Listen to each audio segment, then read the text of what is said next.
Welcome to the Determined Mom Show, the only marketing podcast dedicated to guiding mom CEOs into tranquility, wealth, and multiplying those precious moments. On this episode of the Determined Mom Show, we have Adrianne Delgado, and she is the owner of Body Metrics Health and Wellness Services. She's a registered dietitian, business owner, and mom of 5. Welcome, Adrianne. Thank you so much for having me. I'm so happy to be here. Yeah, I'm so happy you're here because what we're going to talk about today is super important, especially like we were talking about before we started recording, for our children and for that legacy that we are going to leave them with as far as food and dealing with foods. First, let me ask you how you got started as a dietitian and what made you really want to kind of go into this field. Okay. I actually started out my education in the pre-med field. I always knew I liked to help people, and I loved science and biology and math and all those great subjects. So I just assumed that I should just be a doctor because that would be the best way to integrate my passions. And then one time we were I was in part of it was called a Future Health Professionals Club. And it was basically a club for pre-med majors to invite different disciplinaries into come and speak and see, do you want to go into cardiology? Do you want to go into gastroenterology? Like, we were able to see all the specialties and ask questions, which was amazing. But one day I just decided, I used to kind of surprise myself. I shot my hand up in the air and it was a pediatrician. He called on me and all of a sudden I said, do you have a family? Do you see your kids? How often? And he was kind of taken aback because he was talking more about his specialty, not his personal life. But he answered honestly and he said, I don't see them as much as I'd like to. A lot of times I'm on call. And I realized this wasn't in alignment with some of my personal goals. I knew I always wanted to be a mom. And so the next day I signed myself out of the pre-med program. And then I started looking through the course selection guide because I was like, I don't want to lose all my anatomy classes and my calculus and physics classes. What can I take that still allows me to stay in the science field, but may have a better work-life balance? I came across nutrition and fell in love with it day one. So that's kind of my story of how I fell into the career path. And I'm so thankful every day that happened. That's awesome. And I love the fact that you just knew, like, okay, this is not for me. And you were able to just take action on it. Like me, I would have been like dwelling on it forever. Like, oh, should I be doing this? Should I not? Maybe I should just finish it. I don't know. But I love that you were like, okay, that's a no-go for me. And I am definitely taking action tomorrow. And I'm not going to be doing this anymore. I love that. Yeah. I will say there was a little deliberation. I mean, I'm giving you the short version of it, but I knew what my goals were. I knew what my ultimate goal was. And I knew I had to pivot quickly. Otherwise I wasn't going to be happy. And then potentially looking at school down the road. And that wasn't something I wanted to do. So yeah, I started my path out in clinical nutrition. So I worked in some hospitals. I worked on the ICU floor, doing tube feeds and figuring out nutrition for people on ventilators, and realized as much as I loved that part of it, I wasn't able to create relationships with people and see them through their care. It was, maybe meeting with somebody 5 minutes before they're discharged as they got their bags packed. They want to leave and they have to have a dietary consult before they're allowed to go. So I knew I needed a more captive audience where I could make a difference. And so that's when I transitioned into outpatient care. Yeah. I love that. I think it's a very impressive. And also I think it's impressive that you have your own business so that way you can really make your schedule around your kids. I mean, having 5 kids is not an easy thing in itself, but you took the path of most fulfillment. So I really admire that. Yeah, I think it was for me, I knew I needed that balance. I knew I wanted to make an impact on our community, but I also knew that my family is always going to come first. And so I will say I work Monday, Wednesday, Friday, actually seeing clients. Tuesday, Thursday is when I work on the business. But that's when also I run around like a crazy person doing the grocery shopping, the laundry, everything to keep the household running, so that I try to minimize those days where the kids are like, Mom, we have no socks. Did you do laundry? So it's a constantly a juggling act. And some days I'm better at one task than the other. Sometimes I'm killing it as a professional and other days I'm killing it as a mom. Rarely am I killing it both ways. Yeah, I agree. I can totally relate to that. So now that we know you a little bit, let's talk about how you're going to tell us about like think about is what we talk about that a little because I find it very intriguing. And I do find myself, I will say, when I'm in kind of like a better mental state and like going through a period of like everything's going okay, then I eat healthier, but then I'm definitely an emotional eater. So the last year has been just horrific for not even just the pandemic, but all of the stuff with everything in my life has been insane. And so I've been, definitely emotional eating there. But I'm very curious about what you have seen and what you see in your practice. Yeah, great question. So I think in terms of going to school, we do a lot of medical nutrition therapy. So we're looking at what's your health history, your family history. So we're also looking at the medical side of it. But I will say that probably 70% of the people that walk into our office are looking for weight management. It used to be that I would see people come in and we would just tell them what to do and how many fruits and vegetables they need and how to get them in and how much protein do you need, for your goals. And we would figure all that out. And it was great when it was working. But what a lot of diets are missing is the mindset.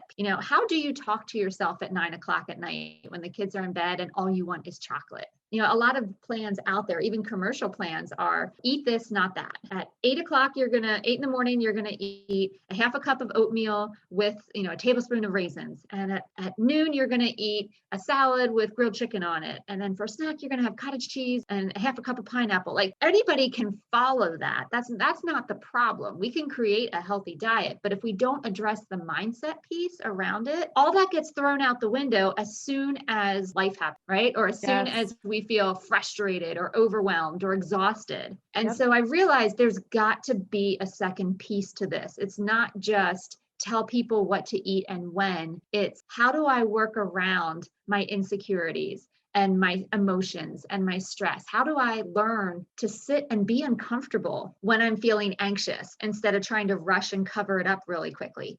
I call it root work. We got to get to the root of the problem, not just slap another Band-Aid on things and just say, well, your cholesterol is high, so let's give you some medication for that. Well, let's figure out why is your cholesterol high? What are some of your habits? And then behind that is what are some of your thoughts around food? And, so many women, I mean, men too, but I'll categorize women right now. It's that all or nothing mindset. I'm either doing everything and following the rules and killing it, or I'm not and I'm failing and screw it all. I'm just going to do what I want to do and I'll deal with the consequences later. Yeah. And we just cycle around and around. And I think going back to what you were talking about like making sure everybody has clean socks and underwear and all of that stuff and, how you have to balance your schedule, like that's totally us moms. Like we are literally juggling so many things and most of the people listening are business owners, just like you and I. So we're juggling things that a lot of people aren't juggling. Plus we're juggling all of the emotional mindset, all of those things. It's just so difficult. Yeah. And I would also say that, especially at nighttime, because that seems to be everybody's downfall is that evening. I think for a couple of reasons. Number one, we're mentally, physically, emotionally exhausted, right? There's no more willpower in the tank. We've given it all to the people that we live with and the people that we serve. And so at night, we're just like, I can't do it anymore. I'm too exhausted to put the effort or I have no drive behind it. But sometimes the reason why we're so emotionally exhausted is because we've been attacking ourselves all day in our words, in our thought. It's not so much that we're stressed out from the activities of the day. A lot of times we're stressed out by the words we've said to ourselves all day or when expectations aren't met. And we eat as an escape to ourselves. That just sounds crazy. It might, but I think it's true for so many people. Yeah, you're spot on there. Like it's just like escaping like all of the things that you're worrying about, all of the things that you have to do, all of the, emotional stuff, all of that. It's just like it can be an escape for sure. Yeah. I will just interject a tip here if I can, rather than just talk about the why behind it is one of the things that I'm very passionate about. This is actually from the book Atomic Habits. I know a lot of people have read that book already, but they talk about one space, one use, right? So there was a Zen proverb said, when you walk, walk, and when you eat, eat, meaning don't multitask. We've, I think, grown up in the era where multitasking was put on a pedestal. I remember going on job interviews and be like, I'm a great multitasker. I don't know if kids did me in or what, but I'm a terrible multitasker. Now, Yeah. it is not a strength of mine. And it's the whole premise of be mindful, pay attention to what you're doing versus having your hand in too many things. And a lot of times that happens with food. So, I always say, if you're going to have a snack at night, do it at the kitchen table away from the TV. Number one, that'll tell you real quick how hungry you are if you can't eat it in front of the TV. If you have to get up, remove yourself from your family, from your favorite TV show to go eat something, all of a sudden that's a little bit of a game changer. Yeah. You realize, Definitely. maybe I'm not that hungry if I Yeah. can't sit here and eat out of a bag or eat out my ice cream out of a half gallon and just veg out and escape all of my life for the next half hour. Yeah, I agree totally with that. I love that idea. Yeah, I think that's a perfect thing because as you're talking, I'm drinking my coffee here or my chai and I'm about to drink my smoothie and, all of this stuff. So I'm a total multitasker when it comes to those things. And I literally eat my lunch at my desk. So I really need to probably work on that a little. Yeah, when you eat, like have a designated eating spot so that your brain doesn't confuse the activities because you're at your desk all day long doing work. And so if you constantly eat at your desk, then you'll be working at your desk for another reason. And your brain will be like, hey, don't we usually eat when we sit here? And you will eat in the absence of hunger just because it's an association. That makes so much sense. I love it. Yeah. You probably just changed a lot of people's work habits right now. Well, and I know because I fall into the habit as well. Like it's just easy here. Let me take a couple bites and keep working. Take a couple bites, keep working. But honestly, your brain needs that break to be more efficient, to, have more clarity and focus in the second half of your day. And even though it feels like a challenge or it feels like I won't be able to get as much done, you actually will be able to get more done. I mean, I cannot even tell you how many studies have been done on this right here, where when people get up and get away from their desk and eat lunch in a separate room and then come back to their work, they are just so much more productive. Yeah, I can totally see that. And you're speaking, it's like one of those things where you want to hear, you need to hear it, but you don't necessarily want to hear it. You know what I mean? That's the story of my life. Yeah, I mean, exactly.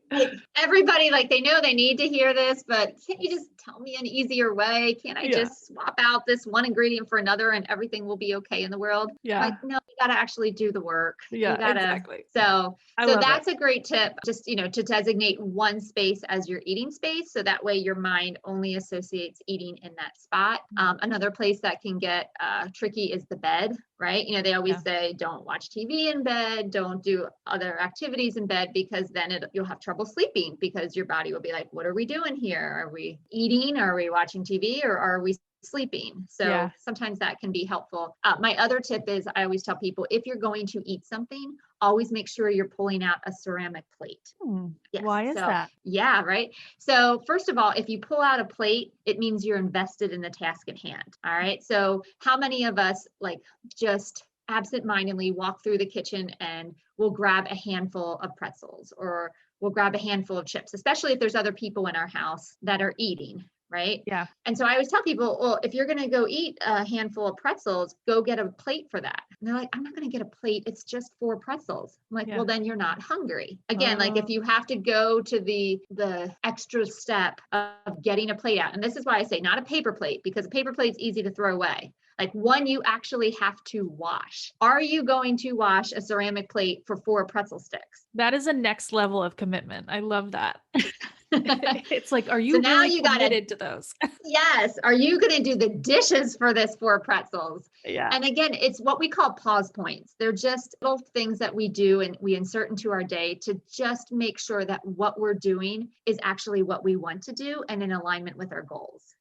And so it's a whole lesson on mindfulness, which I'm sure you guys have talked about lots of times, staying present, but we need those pause points to let the front part of our brain catch up with the back part of our brain, which I can speak to that if you're interested, because I think the whole thing is fascinating. Yeah, I would love to hear more about it. So we have 2 parts of our brain.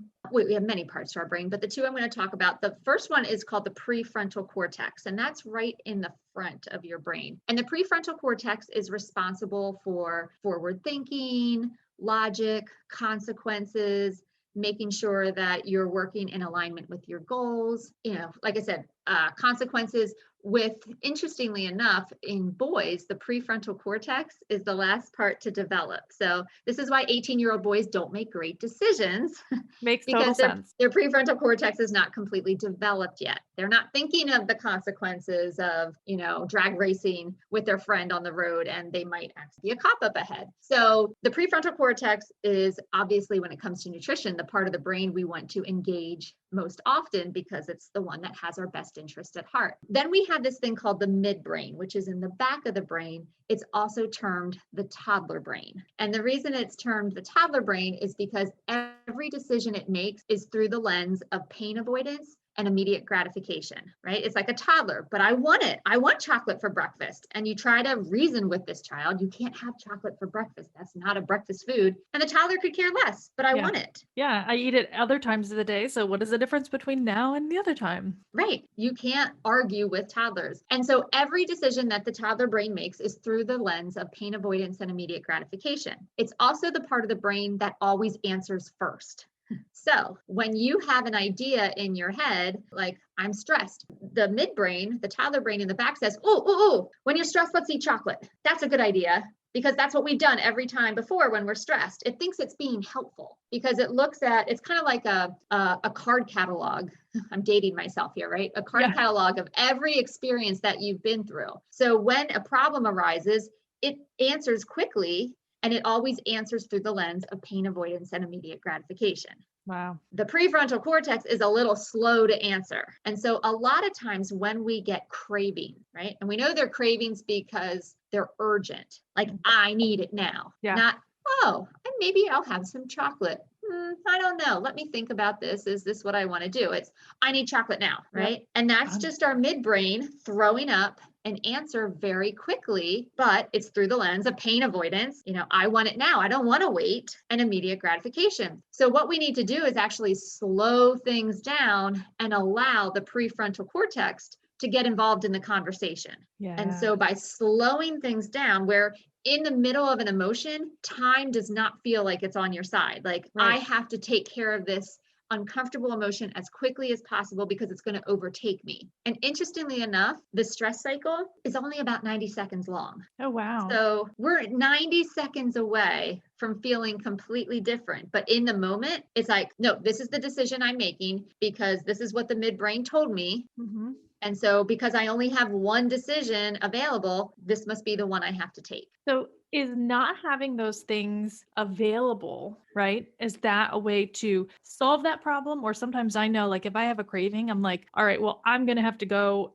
out and get something later. You know what I mean? Like, because I have this craving, especially, during your cycle, that's when my chocolate cravings are the highest. And I'm kind of curious about how that portion of it, if it's not, maybe that's not a stress reaction. Maybe that's just some kind of different craving. I don't know. No, there's hormonal cravings, and obviously the drop in estrogen and the rise in progesterone can make us have more intense cravings. I mean, I know for me personally, that's when I start rummaging through the pantry and I'm like, can we eat baking chocolate? Is that okay to eat? Because it's the only chocolate I have in my house. And so I get a little like, are we allowed to eat this? Because I need something now. And not having it in the house absolutely can make things easier because now you physically have to get in your car and drive. And that might be the pause you need to let the prefrontal cortex join the party and say, yeah, I know you want chocolate, but you've also been working really hard at your goals.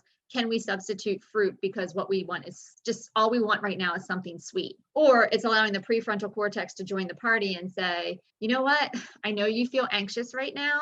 And I know it's around your cycle and, this is just how you respond. Let's just give this 5 minutes and see how we feel. We're going to breathe through it because deep breathing actually de-escalates an emotional response. Plus it also increases oxygen to the prefrontal cortex. So telling yourself, We do. We need so much oxygen to the prefrontal cortex. So just even telling yourself, if I still want this 5 minutes from now, then I'm going to go grab it. I'll get in the car. But when you have things immediately at your disposal, chances are You're going to give you in. may grab them more often. Yeah. Yeah. Or Yeah. even putting them in another place. I have a lot of clients who they have snacks for their children, but they just keep them in the basement, just something inaccessible where they have to do a little bit of work for it.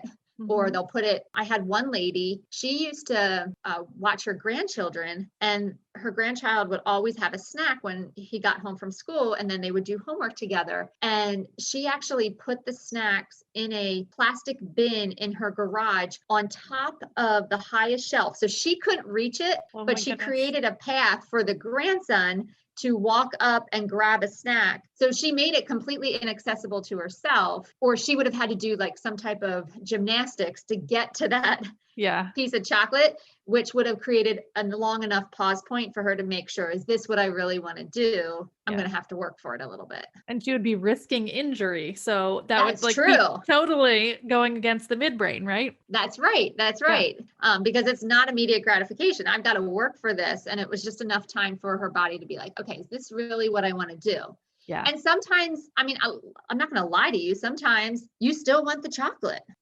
But at least now you're bringing another option to the table where before there was none. Yeah. Bringing that kind of checkpoint, like you said, the pause point. I think that's awesome. Yeah. Yeah. Wow. You're totally, that's a lot. You say a couple things, but those can be absolutely like game changing for people, especially like I know someone like myself where I'm just like, okay, I need chocolate now. I'm going to go get it, whatever, but I like the thought of engaging and like maybe breathing through it and all of those things. I think that's really helpful. Yeah. Just even set a timer, start with 90 seconds and really focus on slowing your breath down. So when there is an external threat, right? Let's say you're walking across the street and you see this car come barreling down the road and you realize in a split second, like I've got to pick up my pace and get across the street or otherwise I'm going to get hit. So, let's talk about that as an external threat rather than using like the saber-toothed tiger as an example. Let's use a car coming because we can all identify with that. And so what happens is we get that fight or flight response, that sympathetic nervous system that gets engaged where our heart rate increases, our blood pressure increases, our pupils dilate, palms get sweaty, blood flow goes to the muscles for action. What's interesting is in that moment, your brain naturally shuts down the prefrontal cortex as a way to protect you. It's a survival mechanism because when it comes to making a decision, you want to make the fastest decision and just go with it. You don't want to be like, well, I could, increase my pace, but then again, what if I stop where I'm at? Well, maybe if I go backwards, there's no time to make that decision. Like you've got to make a decision and go with it or you're going to get hit. Yeah. So your brain protects you by shutting down that part of the brain that wants to look at all the options and make sure it's in alignment with your goals. And it wants to make that immediate decision, which you need to survive. The same thing happens when you have an internal threat, right? So we have an external threat, but for many of us, because we're trying to do it all and raise families and run businesses, we have internal threats all day long. Yeah. Called stress and anxiety and overwhelm, sometimes depression, fear, all those emotions. And they elicit the same exact response as when you have an external threat coming to you.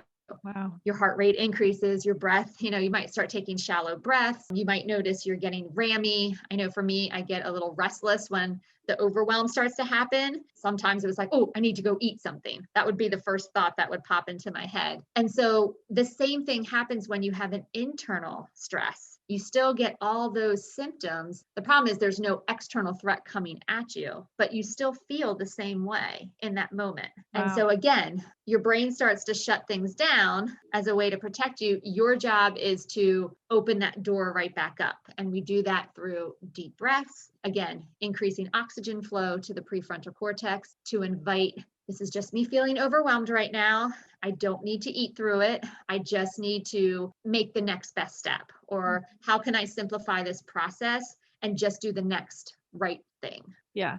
Oh my gosh, that's so amazing. I'm going to be honest, I've done like intuitive eating workshops and like I've read books and all of this, but I've never heard it explained this way, like scientifically, and I understand it so much better right now, Well, I because think we need to work with our brains instead. yeah, When we understand what's happening, we have more tools in our belt to be logical and to rationalize and to understand what's going on so we can talk ourselves through it versus being scared. yeah. Or just being like, you should be thinking about what you're eating instead of like, think about if you're really hungry. But like, now that I know what's actually happening, like that stress response and like the length of time that you need and like different things to avoid or to put in place, I mean, it just makes so much more sense now. I can't even explain it.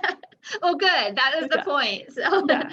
yeah, That's I think awesome. it's for so many of us, we want to understand why we do what we do because we have so much shame and guilt around not following through. For so Yes. many of us, we're killing it in our businesses and, we're raising amazing children.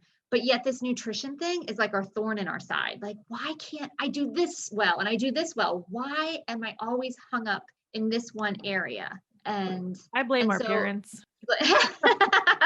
And seriously, because like our parents' generation is like the start of like the diet culture, like and all of that stuff. Like I just remember my mom and my aunt and everybody always being on this diet or that diet or all of those things. And I just blame that generation. yeah, go for it. Well, I would say the same thing. Like I grew up watching my mom. She would get dressed in the morning. And I remember, thinking, oh, she is just the most beautiful woman in the world. Like she was doing her hair and her makeup. She put on her high heels to go to work. And I was just in awe of her. Yeah. And but every day, every morning before she left for work, she would get on the scale and she would check her weight. Yeah. And I remember watching her shoulders fall, that look of disappointment. And I didn't even know what she was doing at the time, but I learned very quickly that that scale is what teaches you how to feel about yourself every day. Yeah. And so I 100%. think from a parent standpoint, because once you become a parent, things change. Like you see things through a different lens. And it's not so much of teaching our children how to eat, how to take care of our body. It's also teaching our children like how, or maybe I should say, what words to say when you're not feeling good about yourself. So even though they see us, my mom never said, I feel terrible about my body when Yeah. she got on the scale. Her actions spoke very loud and clear. Yeah. The And nonverbal so, cues. yes. And so, how many women get on the scale every morning? How many women get on the scale in front of their children Hmm. and not think anything of it, but their body language is screaming a message that I'm not good enough. My self-worth is tied to my weight. And that child learns at a very young age that this is where my worth comes from. Yeah. And we've got a $1 trillion industry jamming so many different diets down our throat that we just assume this is what we are meant to do. Hmm. This is Yeah. just what we have to follow because it's the legacy that's been passed down to us. Yeah. It's supposed to be hard. If it was easy, then That's my criteria for trying to find the diet that works for you. And when I say diet, I mean an eating style, not a actual, eat a half a cup of cottage cheese diet. yeah. And so part of it is it should not be hard. Like if you can't start at the next immediate meal, that is not the plan for you. Like there is no giant fridge clean out day, create 400 spreadsheets of your workouts, cross-reference with your eating plan, cross-reference with MyFitnessPal. Like if you can't just jump right in, it's not the plan for you. Oh my gosh, that's life changing. Seriously, But it's like how many Mondays have we had? You know what I'm talking about? Like the Monday. yeah, Okay, starting Monday, I'm going to be doing this and this and this and this and this and then like by Friday it's like okay, I'm over it. yeah. Friday's generous, usually by Wednesday. Yeah. Yeah. Wednesday, Thursday, people are over it because we just continue to create more and more rules and then we feel more and more suffocated where eventually I say when we first get resentful, rebellion is not far behind. And so it's about figuring out. My number one tip for people is when you're trying to figure out what you want to do around your eating, if you can't see yourself doing it 5 years from now, please don't start something you have no intention of finishing because what gets you there keeps you there. Yeah. So you've got to like what you're doing and it's got to be realistic. That doesn't mean you can't make tweaks. Like I usually say around quarterly is where I have to make adjustments to my diet because new sports schedules, change of weather, just usually once a quarter, I'm having to make adjustments. So it's not like once you find your way, it will work perfectly every day for the next 40 years. Yeah. Probably not. But I make sure that the rules, and I'll put rules in air quotes, the rules that I follow are things that I can do for the rest of my life. Like, for example, I am going to eat cake at every one of my children's birthdays. Now, I have 5 kids, but 2 of those are twins. So I've got 4 birthdays. I will never let my children see me not enjoying a piece of cake on their birthday. Yeah. So I'm not even going to make it a rule that I can't eat cake because I know I'm going to break it 4 times. Well, let's be honest, 6 times a year because I'm going to eat cake on my birthday and my husband's birthday too. Yeah, exactly. Right? Yeah. So don't make rules you have no intention of following. Yeah. And the diet industry has taught us more rules, more rules. And for many of us, we've done so many different types of diets that we've got rules that we just keep adding more rules. And a lot of them butt heads with each other, like don't eat fat, but don't eat carbs. Well, what the heck is left? Yeah, exactly. Right? And it's like, okay, so I can just have this, but I can't eat this every day for the rest of my life. I'll go nuts. Well, then don't do it. Yeah, it's too hard. Yeah. Yeah. It's too hard. It's not realistic. The other part is as much as you restrict will be as much as you binge. So how it was taught to me, or I just love this illustration so much, is if you think of a bow and arrow. Okay. So we all know that the further you pull back on the bow, the further the arrow will launch forward. Don't pull back. The arrow will only go a couple inches. Pull back and, really cock your arm back. The arrow will fly, I don't know, 70, 80 feet. Yeah. Right? It's the same way with diet and our food. So a lot of times when it comes to wanting to lose weight, we make a bunch of rules. And so I want you to imagine picking up a bow and starting to pull back. Okay. Don't eat carbs. Don't eat after 8 o'clock. Don't eat anything with fat in it. Make sure you're not eating any sugar. Don't eat this. Don't eat this. Don't eat that. And every time you make a rule, you're pulling further and further back on your bow. Now you're in position. You're locked and loaded. And the rules around dieting are how long can you hold this position and not screw up? Wow. I mean, That's I'm holding my hands up right now in the shape of like holding a bow. I'm not even physically holding a 30-pound bow and my arms are starting to get tired just holding this position. Yeah. And the whole thing of dieting, how long are you going to hold it? Don't screw up. Don't mess up. Don't let your arm fall. But eventually everybody lets go. Yeah. Because you can't. It's totally unsustainable. Yep. Correct. And the further you have pulled back will be as far forward as most people binge. Wow. That's crazy. That's such a mind-blowing illustration. That's crazy. Right. I love it. So for people that find themselves binging, just going off, the whole thing is if you don't restrict, there will be no binge. There's no game. If you don't pick up the bow, there's no game. Yeah. Wow. So my definition of binging is a natural response to restriction. It's like gravity, right? It's just the way it works. What goes up must come down. Yeah. If you don't restrict, you will not binge. Yeah. It's as easy as that. But what's interesting is restriction doesn't even have to be the physical restriction of food where you're not allowing yourself to eat. It can be as simple as the mental restriction of food. I'm not going to eat any chocolate today. Yeah. And then guess what you want to eat? Chocolate all day. That's all you think about, right? It's like it becomes a fixation of like, okay, oh, I can't have that. Oh, you think about the can't. Yes. Well, I always like to talk about why labeling foods as good or bad is so harmful. Because that's what we do with a lot of foods. We've learned, don't eat this. This is bad for you. Eat this. This is good. And so what happens is when you start categorizing foods as good or bad, eventually what will happen is you will start to categorize yourself as good or bad, depending on what you ate that day. Yeah. And it's kind of a universal language. We all, oh, I was so bad today.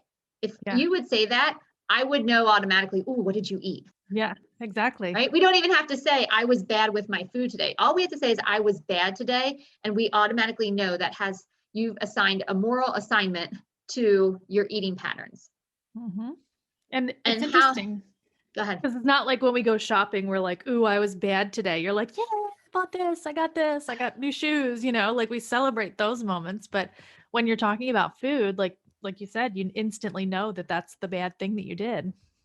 Right. And I always tell people the only reason you would ever be bad around food is if you stole it. Yeah, that's true. You will never be bad for your choices. But if you are in the habit of being bad every day, imagine what that does to your self-confidence and your self-worth and your trust in yourself to make good choices. Yeah. It's going to slowly start to chip away at your self-esteem because I can't be trusted around this food. I hear that all the time. Oh, I can't have bread in the house. I can't be trusted Yeah. around it. Wow. Right? We want to have a good relationship with food. I want to be able to have bread in the house and sometimes choose it and sometimes not and be okay either way. Yeah. But you've got to take those labels off because in the process of labeling foods good or bad, number one, you elevate the status of the bad food. You automatically put it on a pedestal as a forbidden food. Like, I can't have this. Yeah. And then your That's so mind true. becomes fixated on it. Yep. Just like the Right? chocolate. Like I want Just like chocolate all day long. Yeah. That's right. So the minute you label something as bad, the minute you elevate its status and it becomes a focal point all day. The other thing that happens with it is, when you do eat the chocolate, because more times than not, we just go for it because we think we have no other option, is you don't even enjoy it when you do eat it because you feel so guilty. And you eat it so quickly too. Yes. Right? Like it's not like you're like savoring it or like, any of that stuff. You're like, okay, it's gone. Now what? Yeah. Yeah. Or, I mean, for me, for many years, it was hiding in another room to eat it because I didn't want to share it with my Yeah. kids. And I Yeah. wasn't supposed to be eating it. So let me do this in secret. And then I didn't even enjoy it, Yep. which would then make my brain want a do-over. Well, now I want another piece because I don't even remember eating that. Yeah. You're bringing up So, so many things. I think not only for myself, but I'm sure for everyone listening as well, because we all have these struggles. right. So it's like I said, it's understanding. It's those little tips. Like if you catch yourself saying, I was bad today, just rephrase your sentence. I was not bad today. The only time I'm bad is if I stole the food. I did not steal this chocolate. Yeah. And when you can change your language and you can change your thoughts just by these little tweaks, by not labeling food as good or bad anymore, it will open up so much freedom and so much trust because a lot of us, what we're lacking is trust in ourselves that we can actually make a good decision because we think our past will dictate all our future success as well. So it's realizing I can do this. Food it's not my friend, it's just food. Yeah. And I can choose what I need in the moment. And labeling foods as good or bad, if we could just change that language alone, people would be amazed at the results. Yeah. Wow. That's amazing. You have totally blown my mind today with just the explanations and I don't know, just everything. Like it's put it into a different perspective for me. And again, I come from that like diet culture and I'm like right in between the Gen X and millennial, like split right down. I think like my year is like literally the one that like begins and ends the other two, so I'm like smack dab in the middle. And I just see like so much of what you're saying, like it just turned on a light bulb. It's like the light bulb was there, but it wasn't screwed in until you said all of these things. But sometimes we just need to hear it in a different way. Like we Yeah. have so much knowledge, we just don't know how to make it work and find our own way so we can be successful, but not only for ourselves, so we can pass that legacy on to our kids so they don't have the same struggles and challenges we have. I Yeah. know one time I was walking my daughter to the bus stop and we literally take the step that puts us at the stop sign to our bus stop. And my daughter at 7 says, Mom, I'm bored. I'm like, really? You're bored? Like, we Yeah. haven't done anything. We just arrived at the bus stop. Yeah. I had this light bulb moment. You want to speak about light bulbs? And I said to her, Bella, how does boredom feel in your body? And so as a 7-year-old, she looks down and, she looks at her legs, she looks at her torso, because that's what a 7-year-old does when you ask them a question. Yeah. And she says, it feels tired. And I said, okay. I said, how else does boredom feel in your body? And she looked down again and she's like, it feels lazy. So I said to her, I'm like, Bella, when I'm bored, I feel restless. Like my legs want to move, my mind starts to jump around to different topics. Even sometimes my hands will get fidgety. I don't know if what you're calling bored is actually boredom. I think you're actually just describing fatigue, tired. Yeah. Now, I don't live in Bella's body, so maybe that's how boredom presents itself. But my light bulb moment is what if I can teach her how to identify different signals and different emotions in her body so she doesn't become a 40-year-old eating her way through them. That's powerful. And that's the legacy I want to pass on. I want to be able to show her this is how you identify what feeling you're feeling. And these are better ways of coping with them so that you're not just abusing food like I did for so long, because that was what was taught to me. Emotional eater. I come from a long line of emotional eaters, and it was almost like that was our identity. That's who we were. And so we assume when it's part of our identity, we can't change it. And that is not true.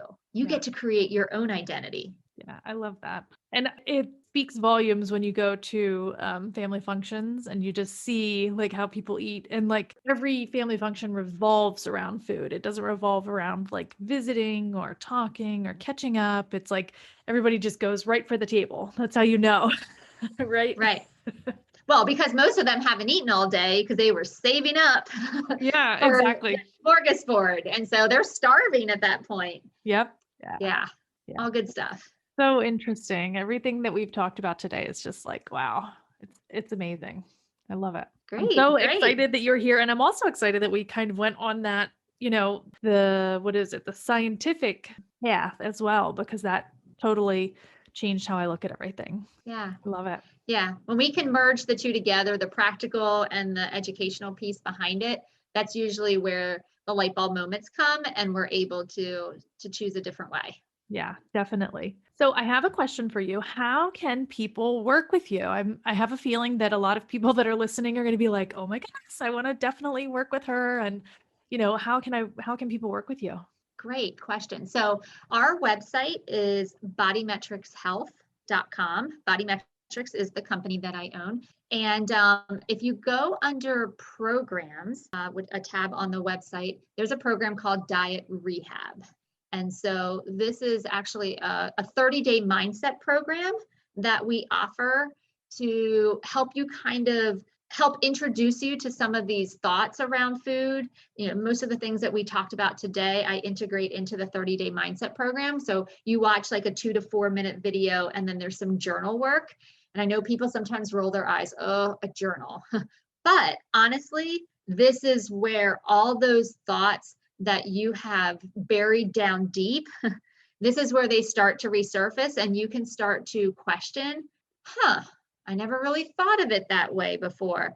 I feel like so much of nutrition education is unlearning, right? We've learned so many things along the way, whether it's by what was modeled to us or what we thought was true. And a lot of times it's breaking all of that down so we can rebuild with truth.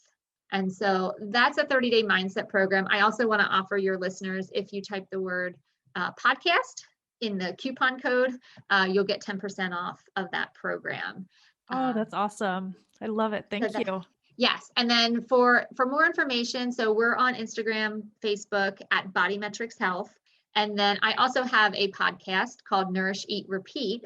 And you'll find me there every week talking about nutrition and mindset and all things health. And then if you want one more thing, I actually wrote a book called Nourish, Eat, Repeat, A Busy Woman's Guide to a Healthier Mind, Body, and Life. And that's on Amazon, Barnes & Noble, all the platforms. But what I did was I took stories, and when you have 5 kids, you have a lot of stories. Definitely.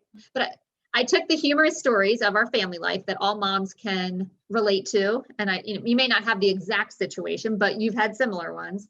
And I connect them to nutrition lessons. And then at the end of each chapter are what I call 2 5-star recipes, because 5 out of 5 of my kids will eat it. Wow. And so if I got my crew to eat it, chances are you may get 1 or 2 of your crew to eat it as well, because where I think we need some support also is the practical part. Like, all right, I get this, but you don't understand. My kids are picky and I don't have a lot of time to cook. neither do I. And I've got some picky eaters too. So if I can share with you some of our wins that my family can get on board with, I want to be able to help and support you guys as well. That's awesome. I'm definitely going to get that book. And I love the idea of having a recipe. There's a couple things that my kids all like to eat. And I want to say it's definitely not healthy stuff. It's like lasagna and chicken pot pie. Like I make a vegan chicken pot pie. Like I don't know. Uh-huh. You're from Pennsylvania, so you understand that part. But those are like the two dishes that everybody in the house likes to eat. But they're also really not that great for you. So yeah, I would love to find other healthy dishes that everybody likes to eat. Yeah. Okay. I'll give you one more quick tip before we end this. So, being from Pennsylvania, we are like the kings and queens of casseroles and one pot foods. Yes. So, a lot of times casseroles are really high in fat, they're high in cheese, they're high in starches, not so much vegetables, but the convenience of it is you just throw everything in a 9 by 13 pan and bake it, and all is well. So, what I tell people is if you have a family favorite casserole dish, all I need you to do is half the starch and triple the vegetables. Okay. Everything else can stay the same. The ratio of all the other ingredients, maybe cut the cheese in half. So you're going to half the cheese, half the starch. So if it calls for a cup of noodles, you only put in a half a cup. Mhm. And then whatever the vegetable part is, triple that. Okay. Throw everything into your casserole. Now what we call it level up. You've just leveled up your casserole. So it's not, completely unhealthy, but you've redeemed it because you've added more produce and more nutrients to it Wow. without sacrificing flavor, because all the components will be there. So the family will recognize it. It's just the ratios are in a healthier way. Oh, I love that. That's awesome. So maybe I'll have to add a lot more veggies to my lasagna. I don't put any meat in it anyway, but probably less cheese would be good too. Yeah, that's it. Or you could, alternate your layers with zucchini noodles Mhm. and pasta noodles Yeah. or Oh, that's mushrooms or something like yeah. that, so it doesn't have to be again, an all or nothing. I can never eat lasagna. Mhm. No, we can just figure out how to add more veggies to it, cut back on the cheese a little bit. All the flavors are there, the textures are there, and it's Yeah. a win. Oh, I love it. I love it. I love it. Awesome. Well, thank you so much for sharing. I can't even count how many knowledge bombs you dropped on us today, but I loved every single one of them. And I also want to ask you, I know you said you're on Instagram and you also have your website, but is there anywhere else that you hang out online that you love to interact with people? Probably Facebook's an easier way to get in touch with me too. And again, that's at Body Metrics Health. I'll be honest with you, I'm in that generation where I'm like, oh, I do not know my social medias as well as I need to, because Yeah. I feel like I'm too old for that. So I am learning, but I would say Facebook, Instagram, I will always directly respond to Awesome. anything if somebody asks me a question or Awesome. wants more information. Great. Well, thank you so much. And I know that you are going to get probably a lot of inquiries out of this episode because it was just amazing. So I really appreciate you being here. Great. Thanks for having me. I had a blast. This episode of the Determined Mom Show is brought to you by Google Growth Generator. This 21-day email course will help you learn to optimize your Google My Business listing in the same way that we do for our clients here at TDM Marketing. Our client, a baby sleep specialist, got 126.32% more website visits in the first month after her optimization was completed. Another client, a chiropractic practice, got 26.67% more phone calls in the first month after optimization was completed. And finally, our client, who is a residential cleaning service, got 61.11% more website visits in the first month after optimization. If you're not sure if Google My Business optimization is for you, listen to what Kristen Ratton from Kristen Ratton Content Services had to say about her optimization. I hired Amanda to optimize my Google My Business listing, and within 10 days, my views were up 150%. This may be one of the most valuable things I've ever done for my business, and Amanda made it quick, easy, and painless. If you are ready to get started with your Google My Business optimization, go over to gomybusiness.com. That's gomybusiness.com/growth.